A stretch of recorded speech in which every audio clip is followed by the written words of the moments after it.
spectacle de désolation que nous découvrons avec plusieurs bergeries comme ici qui ont brûlé à Asquin.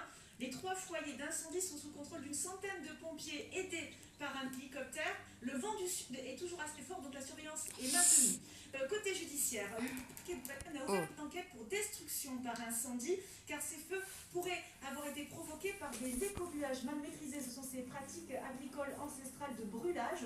Et puis le maire d'Asquin, la commune la plus touchée, envisage de porter plainte. Il reste encore inquiet à la mi-journée pour ses habitants. Merci pour toutes ces précisions, Stéphanie Deschamps. Pour la 5e nuit consécutive à Barcelone, des heurts violentes éclatées entre manifestants et policiers. Ces manifestations ont débuté après l'incarcération du rappeur catalan Pablo Hasél, condamné pour insulte à la monarchie et aux forces de l'ordre. Au total, une centaine de personnes ont été arrêtées depuis mardi. D'autres manifestations ont eu lieu en Espagne.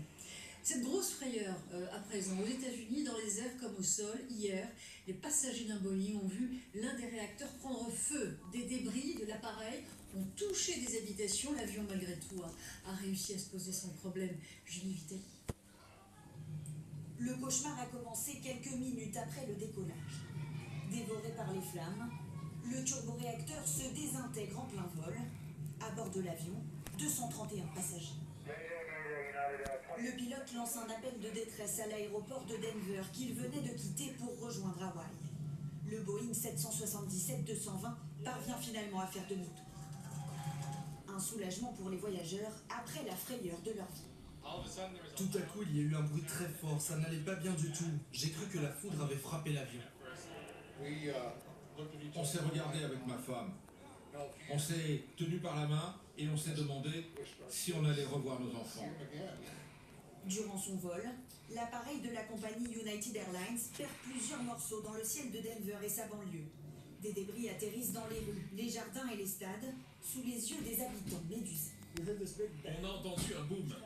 On s'est regardé sans comprendre, puis on a entendu un autre gros boom. Alors on a regardé par la fenêtre et on a vu le morceau de moteur rouler vers notre arbre. Il a fini sa course directement dans le coffre de ma voiture et il s'est coincé contre l'arbre. Aucune victime n'est heureusement à déplorer. Après cet incident spectaculaire qui fera date, les autorités américaines ont ouvert une enquête. 600 universitaires dans une tribune publiée dans Le Monde réclament la démission de la ministre de l'Enseignement supérieur et de la Recherche qui a demandé une enquête sur, je la cite, l'islamo-gauchisme à l'université. Frédéric Vidal persiste et signe dans le JDD et dénonce un procès d'attention à son égard. La polémique n'est pas prête de s'éteindre. Patricia Issa, Xavier Roman. À chacune de ses prises de parole, tout au long de la semaine, Frédéric Vidal est resté droite dans ses bottes. La ministre de l'Enseignement supérieur assume avoir comparé l'islamo-gauchisme à une gangrène qui gagnerait les milieux universitaires. J'ai dit que l'université n'était pas étanche, que l'université était traversée par tous les courants de la société. Ce matin encore, elle persiste. Dans une interview accordée au journal du dimanche, elle le redit, il y aura bien une enquête. Et de justifier cette volonté, l'empêchement dans certains établissements de la lecture d'un texte de Charb, ce sont des attaques contre la liberté académique et contre la liberté d'expression en général. Être soupçonné de faire le lit du concept controversé d'islamo-gauchisme, cette attaque, chercheurs et universitaires ne peuvent la supporter. Dans une tribune, 800 d'entre eux demandent la démission de la ministre. Elle vient chercher un mot du répertoire politique de l'extrême droite, islamo-gauchisme, et elle l'associe à des champs de recherche. Et tout ça pourquoi? Tout ça pour délégitimer des chercheurs universitaires à un moment où, en partie, par la faute de son inaction, l'université est dévastée. Mercredi dernier, le président a recadré sa ministre, mais dans le même temps, elle a obtenu le soutien de certains membres du gouvernement, dont Gérald Darmanin. Frédéric Vidal est plus que jamais sur une ligne de crête. Pour les vacances, certains ont choisi la montagne, d'autres le bord de mer. Un point commun, la fermeture de nombreux lieux. Comment s'organise-t-on dans ces conditions? Cet exemple à La Rochelle avec Florent Loiseau et Pascal Simon. C'est le nouveau monument à photographier à La Rochelle. Le bateau de Yannick Bestaven, vainqueur du Vendée Globe, attire de nombreux curieux sur le bassin des Chalutiers. Mais wesh. Il est amarré juste en face de l'aquarium, le site habituellement le Ah, elle est plus pas mal visité celui-là, du c'est pas mal. département pendant les vacances, mais cette fois il est fermé, alors les touristes doivent Je changer laisse leurs un masque habitudes. au royaume. Merci beaucoup. C'est très agréable en fait. On est un peu triste de ne pas boire des coups, mais sinon ça se passe très très bien. Sans cinéma au musée, les visiteurs s'offrent un spectacle grandeur nature. Ces vacances de février sont contemplatives. Un bol d'air à pied ou à vélo, comme pour cette famille venue respirer l'air iodé de La Rochelle. On s'amuse. Chose à manger, donc on improvise, on fait de façon pique-nique. Il faut qu'il fasse beau. Et il faut qu'il fasse beau surtout, c'est ça. Là aujourd'hui on a de la chance, il fait pas très chaud mais on a le soleil. Le soleil qui va briller de plus en plus fort et les loueurs enregistrent des réservations de dernière minute. Malgré toutes les contraintes sanitaires, c'est bien la météo qui dicte la tendance du tourisme. Justement, Myriam, vous avez une belle image pour nous. Oui, regardez cette image qui a été prise ce matin sur le relief des Pyrénées avec cette pellicule de sable du Sahara qui s'est déposée sur la neige. Et cela est dû à ce flux de sud. Regardez cette animation satellite, ce flux de sud qui remonte de l'Algérie. Et cette pellicule de sable pourrait même remonter jusqu'à mardi sur les régions du Nord, en passant même par le bassin parisien. Oh non, oh non, j'ai même pas bien regardé. Concerne aujourd'hui. Alors le soleil va surtout dominer sur le plan est du pays. Ailleurs, on a un petit ciel voilé, davantage de nuages sur le nord-ouest. Ces entrées maritimes autour du golfe du Lion, on surveille le vent d'OTAN qui souffle très fort, jusqu'à 110 km à l'heure.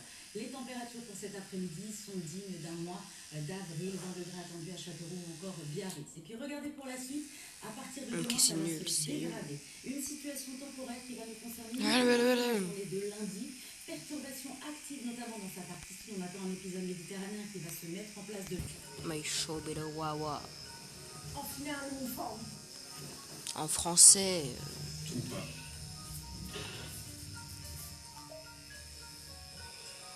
Courir dans tous les sens. Inoxtag. Ou rester immobile. Faire des gestes maîtrisés. L'extase. Ou un peu moins. Amixem. Oui. Se coucher tard. Vodka, Amixem. Se lever tôt. Savoir viser. Ah, c'est dur. C'est dur en fait, je préfère aller. Oh, ce Kerry, mec. Fermer plus tôt. Devenir plus grand. Porter le masque. Big opposé. Vraiment le porter. Dizzy.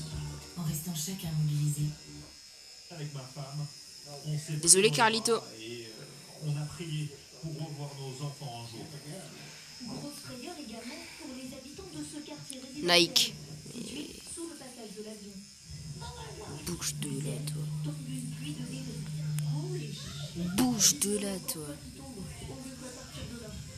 Bouge. Au milieu des Mais mec, c'est quoi ces... Je préfère Gucci. Bref. BMW. Pour l'instant, je suis que sur le bleu. Je vais faire une Mercedes, mec. Vous savez, on était assis dans le salon avec ma femme et on a entendu un gros bang 3 mètres plus loin et ça tombait sur nous. Personne n'a été blessé. Pour le moment, les causes de l'explosion demeurent inconnues. Toujours aux États-Unis, le Texas est au bord de la crise humanitaire. L'État connaît une vague de froid sans précédent, jusqu'à moins 20 degrés.